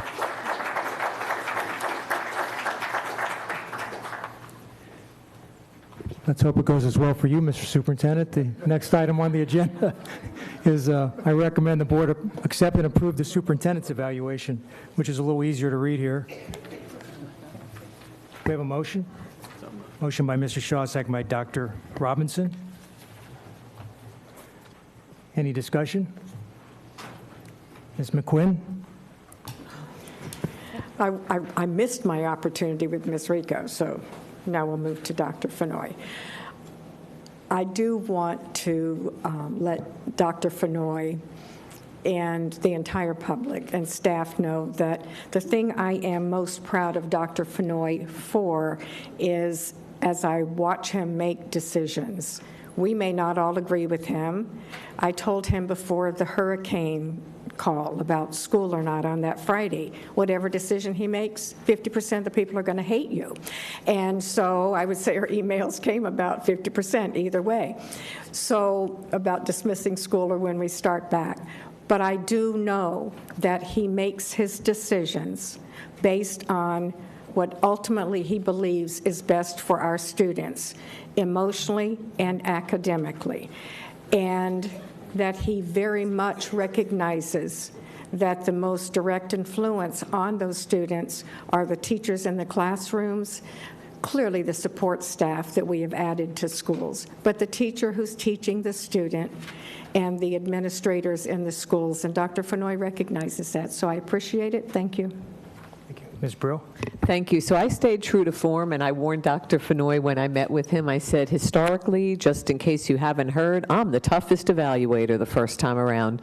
So to the press, don't read too much into those scores, because my old HR background usually gives me a baseline, but I do think Dr. Fenoy is doing a fabulous job. What I have raised is an question, and actually he's addressing it, is I'd like to see his own personal mark now as we go forward, because a lot of the things that we've had have been in place for a while, but I know that he's already working on that. So again, I just want to say that, it jumps out, and I know it was an effective rating, but it's, I always say you start at effective and you work your way up. Thank you. Thank you, Mrs. Andrews. Thank you, and I've spent some time with Dr. Fenoy discussing his evaluation, and he understood the points that I had for improvement as we move forward. But I'd like to say I was so pleased to see the changes in the Glades region, the new leadership, just with Mr. Oswald making the difference so that we could move the school to the next level. There's still much work to be done, and I plan to work closely with Dr. Fenoy as well as Mr. Oswald to get it done. The West Tech initiatives that we've been doing, we're moving forward, but as I spoke with Dr. Fenoy, we want to kind of do a little bit more to get that technical school up and running to the level where it was before. I was really concerned about third grade. That's a big deal for me and the strategic plan, and we've had many discussions about that, especially as I went through his evaluation, as well as the things that I think we can do as a team, as a school board, and as I work with him personally as a board member. My expectations, I think I've made those clear to him, and I think it's great that we're an A-rated district again. That's a great thing, and I think when we look at our graduation rate, that's beautiful, and I see so many great things that we're doing, but I know that there's still a lot of work to be done, and I look forward to working with him and getting it done. Thank you. Thank you, Ms. Sanders. Dr. Robbins? I hate these public evaluations. So, you know, I spent a long time walking through my thoughts on these items in the evaluation instrument with Dr. Fenoy. The only things I want to add is, as Mrs. Andrews mentioned, when I'm looking at this evaluation, I'm in a way evaluating the entire team, right?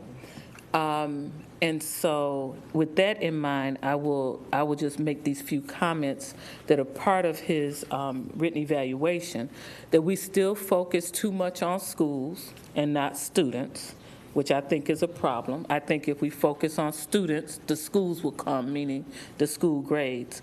I think we must focus much more on foundational skill development, and as I brought up in a recent discussion item, I do think we're moving in the right direction, but I think we need to engage more with community and parents in the communities that have the high educational debt. Because we talk about equity, and as a collective, we're not moving that direction with any kind of intentionality. And then I want to say, so Dr. Fenoy, I actually think, okay, write this on the wall, Dr. Fenoy. I think Dr. Fenoy is outstanding. I have high expectations for you. So I will continue to press you. And I think the evaluation reflects that. But because you bring so much to this table, and somebody's intentionally poured into you to get you to be the kind of superintendent and person you are today, I need you to be much more intentional about pouring into others in this school district. You have knowledge and talent that I want shared and spread intentionally throughout this district. And while you are the highest employee on the food chain here, I don't want you to misinterpret this comment, or I know you'll understand. I don't want the public to misinterpret it. That whole lift while you climb concept, I want embraced in this school district. And I'm saying all that to say, I don't intend for you to, quote, climb anywhere else. You're in Palm Beach County, okay? But that concept, I think we need to spread throughout the district. So, I mean, I'm encouraged, I'm hopeful. I'm hoping that sometime in the near future, I'll be able to say that we are living, no, not living up to, but walking intentionally in the path to live up to our mission statement. Thank you. Thank you. Mr. Shaw. Thank you very much. I think one of the things that has helped our district since Dr. Fenoy has been here is the leadership that he's provided to bring and continue the stability that this system needs. But I agree with Dr. Robinson and some of the other comments that I'm ready forward to see your direction and give that to you as a challenge to just be as creative as you can be and take as many risks as you can possibly take, as if he doesn't take a lot of risk like that every single day of the week. But, you know, challenge us, because we can only be as good as you help us become. And the only specific recommendation is, and Dr. Fenoy and I have had this conversation several times, is I really would like to see you be really more involved with the Florida Association of District School Superintendents. So that's your challenge, to stay involved with FADS. Thank you, Mr. Shaw.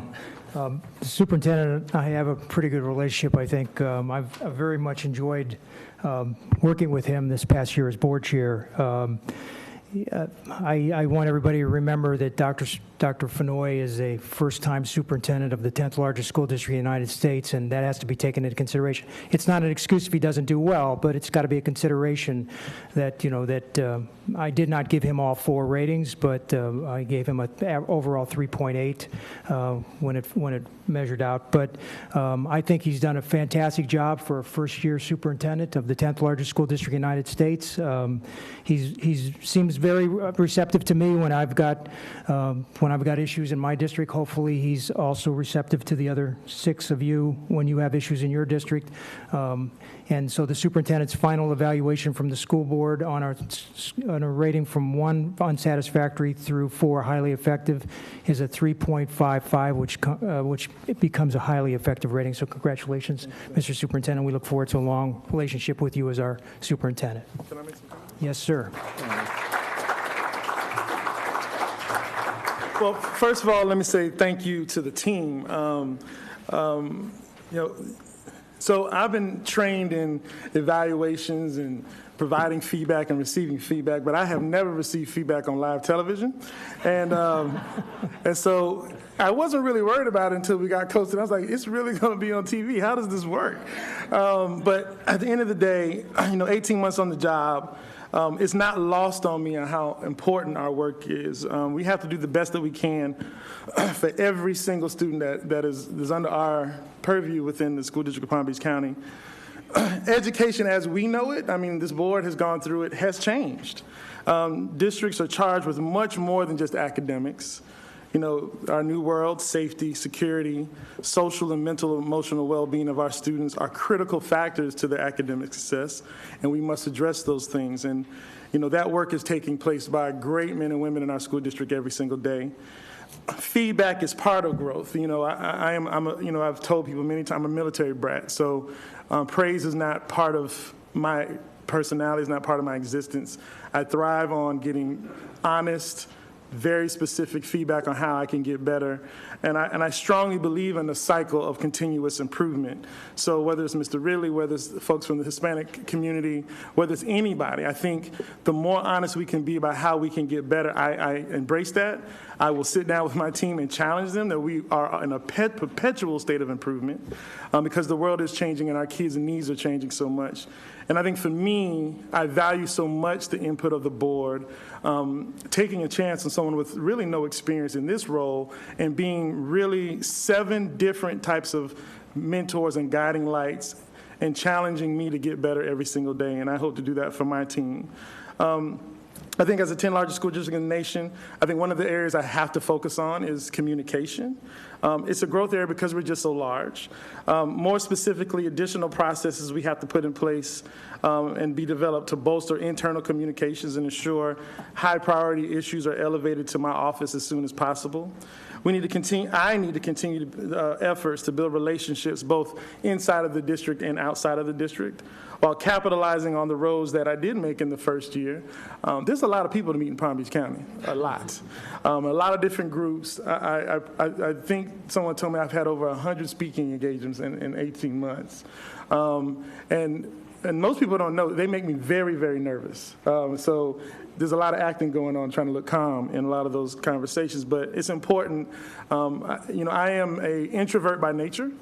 Most people who know me for years, when I go into a room, I like to stand in the back of the room. I do not like a lot of attention. So being forced to the front is something that I'm challenging my team to keep pushing me to do those things. For those of you who have ever met our Chief of Staff, Ed Tierney, a former Marine, when we're alone in a car driving somewhere, we don't say much. We just ride. We say the words we need to say, and then we shut up. It's great having him around. No disrespect to my former chief of staff who wanted to talk all the time, but I loved her too. Recruiting, don't make fun of me. But recruiting and retaining a diverse workforce, obviously our children need to see representations of themselves as much as possible. But again, I think one of the parts that concerns me and I am most dissatisfied with is our third grade reading scores. And so we've got to have a laser focus.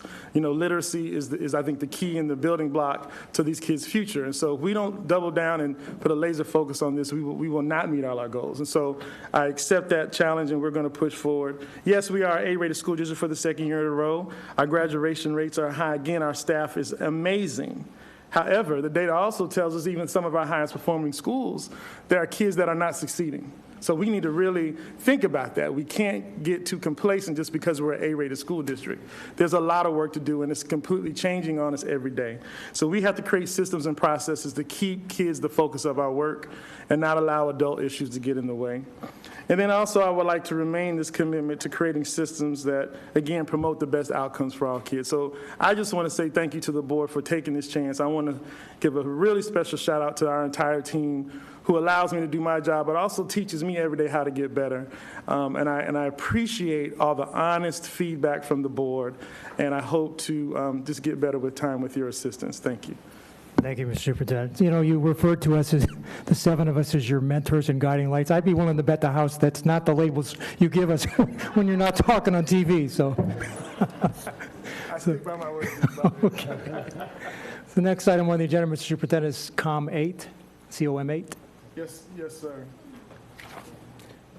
COM8, I recommend the board proclaim September 15th through October 15th, 2019 as Hispanic Heritage Month. And I understand Mrs. Andrews would like to read that proclamation. Yes, sir. Mrs. Andrews? Thank you. And to the board, it's my pleasure to represent you at the Hispanic Education Coalition. They have monthly meetings.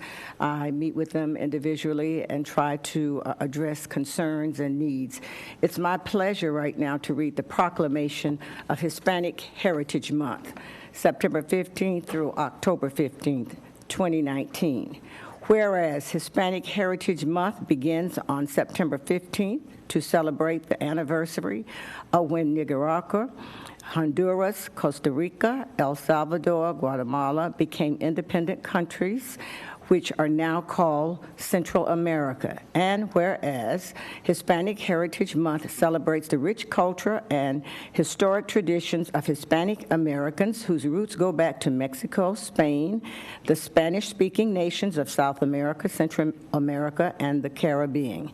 And whereas Hispanic Heritage Month highlights the achievements and contributions made by Hispanics and Latinos. And whereas it is vital that the representation of Latino cultures and history are infused into the curriculum to foster the academic success of students.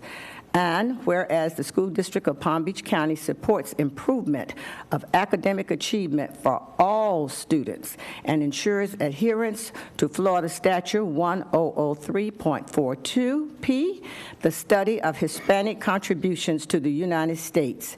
Now, therefore, be it resolved that the superintendent and the school board of Palm Beach County do hereby proclaim September 15th through October 15th as Hispanic Heritage Month, done this 18th day of September 2019 in West Palm Beach, Florida. Frank A. Barbieri, Jr., Esquire, Board Chair, Dr. Donald E. Fenoy, the second superintendent, and the entire school board. Thank you. Thank you, Ms. Sanders. Any discussion? You got a motion? I thought she didn't make a motion. Is there a motion to approve this? Motion by Mrs. Andrews, second by Mrs. McQuinn. Any discussion? Seeing none, all in favor, all opposed, motion carries 6-0. Next item is FMPO2. Dr. Fenoy. Yes, sir, Mr. Vice Chairman. I recommend the board approve a 90-day extension of bid 16C-39B for the period of September 22nd, 2019 through December 20th, 2019, not to exceed $200,000 for the extension period. Is there a motion? Motion by Mrs. Andrews, second by Mrs. McQuinn. Dr. Robinson, you pulled that item. Yes, so I realize that this is an extension, but I really just had to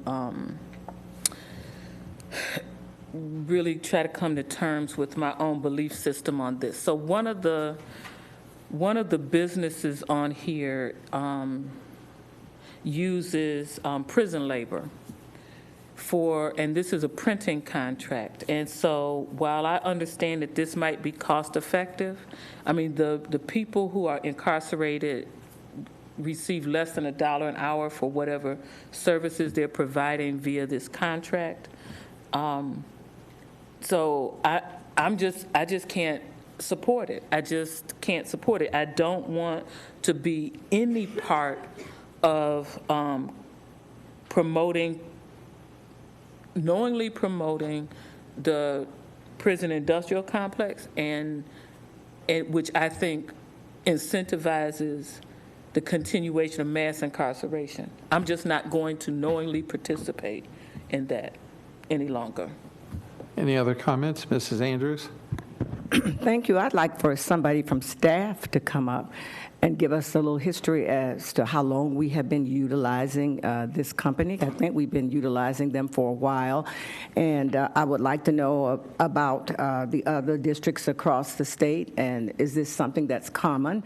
And also, if we didn't approve this tonight and we went in a different direction, how would this impact the school district of Palm Beach County? Dr. Fenoy? Yeah, Mike Burke, I'm sorry. Mr. Burke, could you come forward and try to do your best to respond to those questions? I don't know the exact length of time, but it's been probably decades. It's a long time. And our board policy 6.14 to purchasing policy actually speaks to Pride as being a vendor that we can utilize. We use them for printing. We've had good success, like with the work product. The price is competitive. I think they're widely used by other government agencies across the state. And I guess getting to the real question, though, tonight's agenda item is an extension for 90 days so that we can do another bid, accept more proposals and rebid this work. So if the item was to fail, we'd be in a lurch. We would be unable to utilize these vendors. And we would be out without those services until we could get another bid performed. And that can take, at a minimum, probably 2 months. So. Mr. Shaw. Mrs. Andrews? Would you go back to the 90 days? Because if we pass this tonight, are you saying that you're going to take another look at this and bring us information for the future? Well, we will definitely be bringing back another recommendation within that 90-day time frame so that we have a new contract in place. That's going to be a competitive environment where Pride may continue to submit their proposals, and I don't know what the outcome of that will be, but the board will get to, take action again at that point. Okay. Any other discussion? Dr. Robinson? So for me, this is philosophical, and so I chose my words very carefully, right? So I believe this is on a statewide, what's the word, contract that we piggyback? Is this a piggyback? Oh, gosh, I don't believe it is, but let me verify. Well, Ms. Darcy Garbus is our purchasing director. Darcy, is this a piggyback? It is not. It's not piggyback? It's Okay. not. This is ours. So, but most certainly, they will be competitive if they're paying people whatever it was, 20 cents to 80 cents per hour. I'm pretty certain that they will put in a competitive bid. For me, this was, I just had to come to terms with it because I've noticed it in the past and decided I wasn't going to really raise a ruckus. I saw all the happy stuff on their website, right? But I'm just going to be honest with myself. I'm no longer going to knowingly approve contracts that pay inmates less than $1 an hour, right? And it's because we have a problem in this country with mass incarceration. I am not going to knowingly vote to support that. And I think that this is, I think the board is going to need to, ask themselves the same question. I had the conversation with myself, and here's my answer. Thank you. Any other questions? If not, Mrs. Andrews? And naturally, they're going to be the lowest bidder. So how could, as a board, we work around that if we don't want to do that as we come back in 90 days? Well, I think the first step may be to revisit your policy that actually proclaims that we will do business with the organization. And then, Ms. Garbisi, what else? Well, I know that pride and respect are also, they're identified in the Florida statutes as organizations that school districts across the state of Florida work with. So we have that consideration, and we'd have to discuss that with our legal team. One last thing. Mrs. Andrews? And I know we've been doing business in the state of Florida and all around the country in ways that we know we need to be doing better. So it does come a point where we have to look at how we do business, and even though everybody else may be doing it, when we look at the whole total entity of how this works, we as a board need to really discuss it and decide whether we want to continue on, even though it may be used all around the state and it may mean nothing to some people, but for others it means a lot. Thank you. Ms. Rico? During the time period within which we're going to be taking a look at this RFP, if the board is asking how we are going to essentially ban a company from bidding, I would just suggest we'll undertake to provide that guidance with that review as well. All right. Dr. Robinson? So my request, as Mr. Burke said, is that we revisit the policy. And so I'm going to say that it is, if not piggyback, it's state authorized. And so the real question is if the statute that's referred to says we must use them or may use them. Any other questions? Seeing none, we'll call the question. All in favor? All opposed? Motion carries 5-1 with Dr. Robinson voting against. Mr. Barbieri. Mrs. Whitfield, are you there? Yes, I'm still here. I would vote for that. Okay. 6-1. All right. Thank you, Mr. Shaw. I, too, Mr. Superintendent. Mr. Chairman, I recommend the board approve the general liability claim settlement for $150,000 as a full settlement of the claim, as well as authorize the execution of all related documents. Motion by Dr. Robinson, seconded by Mr. Shaw. Any discussion? All in favor? All opposed? Motion carries 7-0. PA2, Mr. Superintendent. That's the one she abstained. Okay, so the motion was 6 in favor with Mrs. McQuinn abstaining. PA2, Mr. Superintendent. Mr. Chairman, I recommend the board approve the FY20 uniforms statewide assessment calendar. Mr. Shaw made the motion, seconded by Dr. Robinson. No? Do we have a motion, second on the motion? They're all board. Ms. Brill. Discussion? Dr. Robinson. So I think maybe I'm just feeling honorary tonight, but I'm just not going to vote for this anymore because I'm sick of this, all this high-stakes testing, right? And so, again, I'm taking my philosophical stance that I'm not going to support this agenda item because it is high-stakes testing that has had a lot of negative, I'm suspecting, unforeseen consequences on our children. Other discussion? Mrs. Rico, does the law require us to do this? Can we modify this?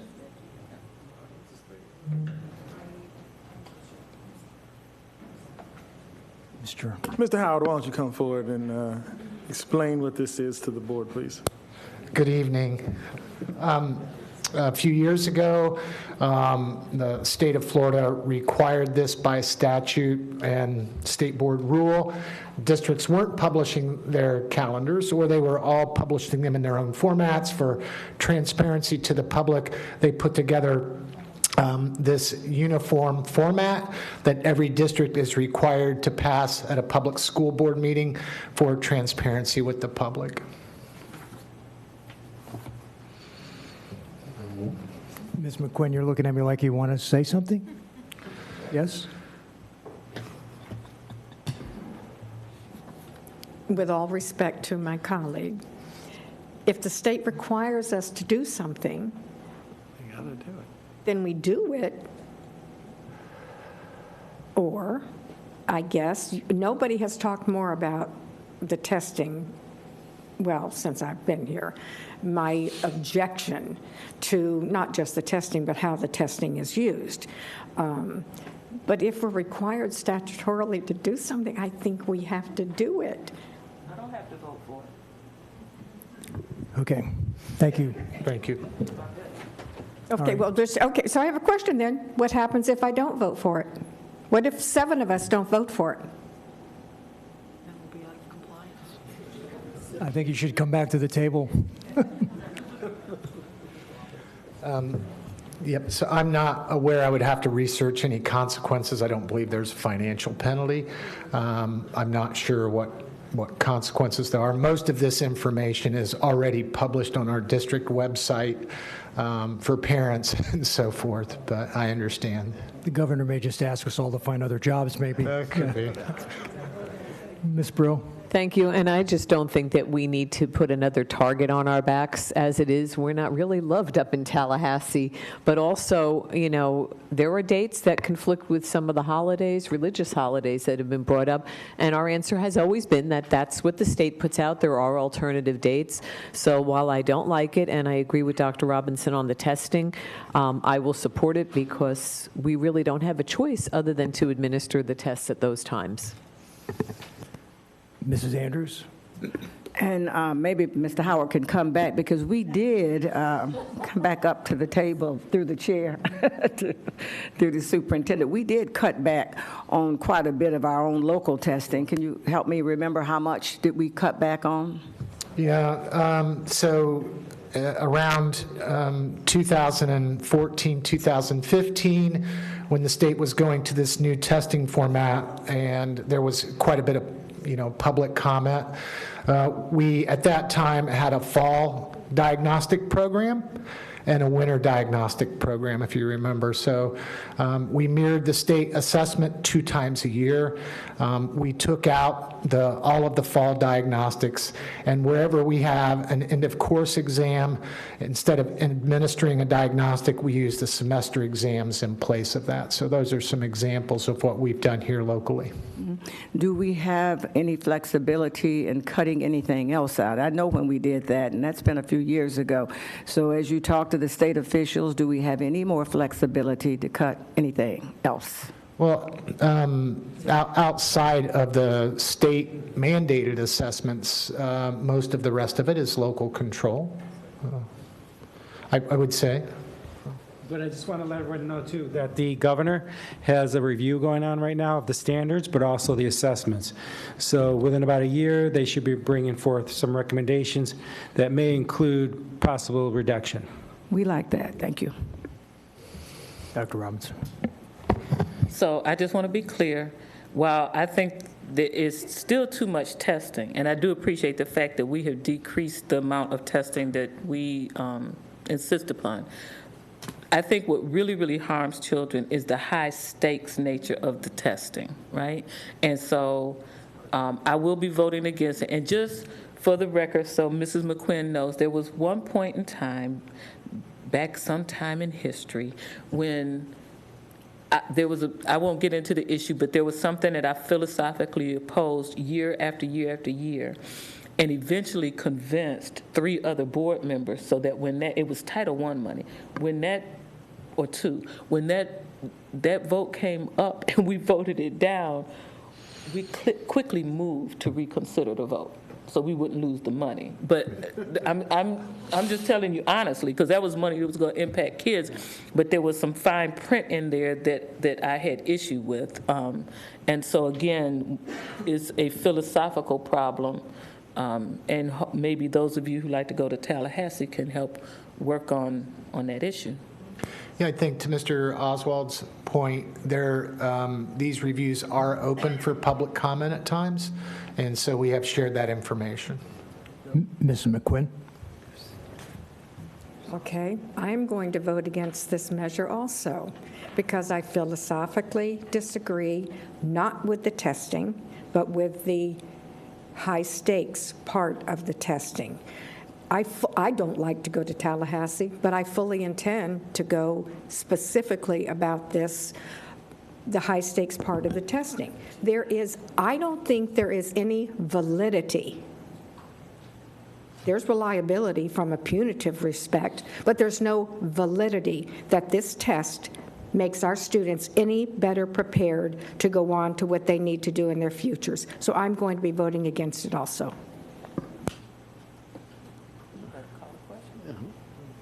Any other discussion before this goes from bad to worse? Mr. Chair. All in favor? Oh, so Mr. Deputy? Yes, I want to let the board know and the public know, tentatively, there's an October 14th meeting that's going to be held at John I. Leonard High School at 6 o'clock. It'll be a public forum to provide input to the standards as well as the assessments. So that would be an opportunity for those who are interested to give feedback to the Department of Education. So as we get that confirmed, we'll put out and publicize that information. And Mr. Superintendent, can you come back to us and let us know whether there's any other tests that we give that we're not required by the state, that more tests that can be cut out, because the community has over and over again expressed their concerns with the number of tests that children take? Yeah, we absolutely will. The superintendents gathered last week in Tampa, Florida with the commissioner, and there was a lot of discussion of the work that is being done. Mr. Oswald just described these committee meetings about the standards and the assessments moving forward. And so anecdotally, from the conversation with the commissioner, there's definitely an effort to reform all of that work. And I think these efforts and these community roundtables to get input from the community is part of that process. So we will bring that information back to you, Mr. Chairman. Thank you. Mrs. Andrews? Yes, and I just want to say, the Florida School Boards Association has been working on this issue for a while. I'm glad to know that we're having these meetings here and it's being looked at, and there's hopefully going to be change. So any meetings that are out there, many times if you can't be there in person, we can call in. So give us the schedule of every time they're going to be meeting and discussing these issues so that we can actually do what we have to do with somebody, make sure that that happens for us. All right, thank you. All in favor of the motion? Opposed? Motion carries 5-2 with Ms. McQuinn and Dr. Robinson in opposition. P3, Mr. Superintendent? Yeah. Is Erica still on? Mrs. Whitfield, are you there? Yes, I'm still here. Did you vote in favor of that motion? I did. Okay, 5-2. Mr. Superintendent, PC3? PC3, I recommend the board approve the RFP and associated contract with James B. Pirtle Construction Company, Inc., DBA Pirtle Construction Company for Greater West Palm Beach, Lake Worth Area High School, 03000, and pre-construction fees, and authorize the superintendent and board chair to finalize and sign all necessary documentation. Yes. Mrs. Andrews makes a motion in a second. Mr. Shaw, any discussion? Personally, I'm happy that Pirtle got this contract. They've done a great job for us in the past, building schools for us, so hopefully the first high school that we're going to build in many years, they'll do a great job of building us a brand new high school. All in favor? Did I do this already? Opposed? Motion carries 7-0. I'm abstaining. That's one, Dr. Robinson is abstaining on that, so that's 6 in favor, Dr. Robinson in opposition. We have non-agenda speakers. We have 3. Would you please come up to the podiums? Carl Mohammed, Hadis Stagman, and Edith Pride.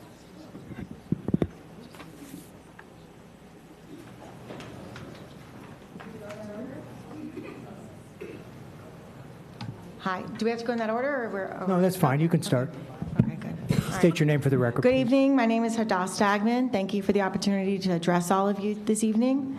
I'm here as a mom. I'm here to discuss a safety issue that I've had problems with for the past year and has fallen through the cracks. My daughter is a 7th grader at Bach Middle School of the Arts. Phenomenal school. She loves the school. It couldn't be better than it is. The only problem is that she has to take the Tri-Rail from Boca Raton to 45th Street every single day. And I was told before she started this school that there were designated carts, that only 6th graders would be allowed, 7th graders.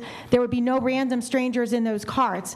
And that is not true. Every day I watch her get on the train, and there's random people walking up in the same cart as she's getting on with suitcases, big bags, briefcases, luggage, whatever it is, getting in the same cart as her, sitting next to her on the cart. Unfortunately, in this day and age, red flags go up, and it's a security concern. There are chaperones. The chaperones are there basically to make sure the kids aren't running around wild. They're not there equipped to handle emergency type situations that we unfortunately have to deal with these days, active shooter situations, different situations that come about in this place. So it's unfortunate that this is what the world has come to, but we do have to be concerned that our kids are safe. When Bach was established, that wasn't the case. Now we need to adapt. With Marjorie Stoneman Bill 7030, we need a safe school officer in every school. My belief is that that applies the minute you start school, and that means that the minute she gets on the train, that should apply. She gets on the train, it is not a secure environment. What I am proposing and asking for is a 1-hour security officer to go up to the train ride with them and the 1-hour drive back. The chaperone is not equipped to handle the type of emergencies that we need to anticipate and think about, unfortunately, in this day and age. That Tri-Rail does have some sort of security, but they're not on every train. They're not there all the time. They're at the station. They're not consistent, and that's a problem. They're not there for our kids. They're not there to protect our kids and make them safe. Over the past year, I've sent lots of emails to numerous people. I hear that there's no money, that there's problems, that there's a lot of adjustments that need to be made, but this is a huge safety concern, and this is a top concern that should be addressed. It is a big safety problem that is just like the other safety issues that they're addressing this year. Tri-Rail won't allow the students to have their own cards. That's another huge problem. I think that Tri-Rail should be forced to do that. I don't know the politics of that. The other alternative is, of course, is to have school buses. That's even a more huge expense, to have school buses bring all these kids to school. That's not what I'm asking for, but that would make it safer for the kids to be transported to school. So the bottom line is we need to transport the kids to school in a safe environment. That's been a top priority for Palm Beach County, and it should continue to be so because of the world we live in, and this applies to that safety issue. Thank you. Thank you, Ms. Stegman. Mr. Mohammed. Carl Mohammed, welcome team player. I wanted to thank Mr. Fanoy and his staff for the meeting that we had as it relates to the community.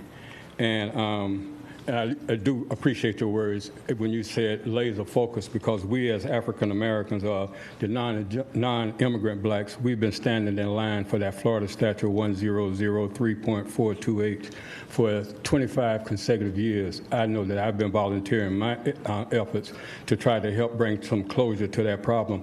But as a result of that meeting that we had with you, Mr. Fanoy, we found out the other board members don't have a real connection with the African and African American department, and we know that they can't make intelligent decisions or decisions that will impact truly our children in a meaningful way if they don't have the knowledge of what it is that we are talking about when we talk about this deficit model that our children are in right now and the condition that it has placed our community in, because this deficit model has created the value system that we have, and the value system that we have is not really earmarked to assist us evidently when we look at what is needed inside of our community and the things that we're doing. Now back in when we did this Beyond the Talk we looked at all of these different dynamics that we needed in order to design a vehicle to move ourselves and the students forward. And one of them was page 35, and I hope that you would utilize this book that we gave to you from the community. On page 35, it talks about all of these business partners and everybody that was supposed to be in Palm Beach County that really wanted to see all children educated properly, and we haven't heard from anyone as of yet. And we'll have design inside of our community. I know when we say black, we're talking about many different types of blacks, just like when we say Hispanics, we're talking about a lot of different Hispanics. And we are laser focused on the non-immigrant blacks, not just blacks. And we need some real accountability in place. 25 years, I'm sure this year we should be able to get some kind of report, like you just got your evaluation and the attorney. We need some kind of way to really show how we're making some advancements for our children. And this needs to be so that everybody in our community can know exactly what's happening, because you know you always report that you're making A ratings, and you're always doing a lot of wonderful things. But as we continue to be laser focused, we know that our children are still on the bottom. We know that many of the problems that they have, we know that we have to solve them as a community, but we are asking you to honor the partnership that we have established. And I'm hoping that with all of these names that we got in here from all over this county, everybody would respect what they did and do what we're supposed to do and stop being absent when it's time for us to take this over. Chuck and Frank and Ms. McQuinn, I really thought you were going to be reaching out to that department.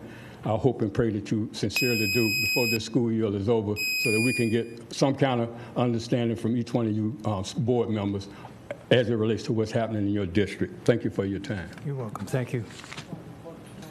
Go ahead, Mrs. Andrews. I know we have that book in the boardroom. Is there a possibility for all of the 7 board members to get a book? Yeah, Carol and I were making copies of it and getting to all the board members. Okay, thank you.